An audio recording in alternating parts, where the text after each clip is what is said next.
محمد أسامة طبيب الفريق الأول لكرة القدم بالنادي عن طبيعة إصابة ثنائي الزمالك محمود الونش ومحمد السيد ثنائي الفريق الأول لكرة القدم بالنادي الثنائي الذي تعرض للإصابة أثناء الإحماء قبل مباراة حرس الحدود ليقرر المدير الفني استبعادهم من تشكيلة المباراة. بالنسبة للونش أكد محمد أسامة إن إصابته ليست مقلقة، هي عبارة عن كدمة بسيطة في الفخذ، وفضلنا إراحته من لقاء اليوم للحفاظ عليه، لكن بصورة عامة الوضع مطمئن.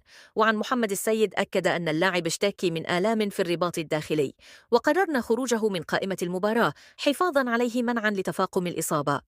جروس في المؤتمر الصحفة أبدي سعادة بفوز اليوم على حرس الحدود، قائلا أن هذا أهم شيء حدث اليوم، والمباراة كانت من الممكن أن تكون أسهل من ذلك، ولكن هناك إيجابيات كثيرة خرجنا بها من اللقاء.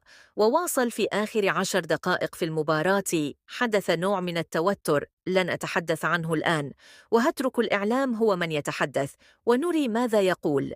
أداء الفريق كان جيد في معظم الأوقات، لكن حدث تراجع في الشوط الثاني، والفوز أهم مكاسب اليوم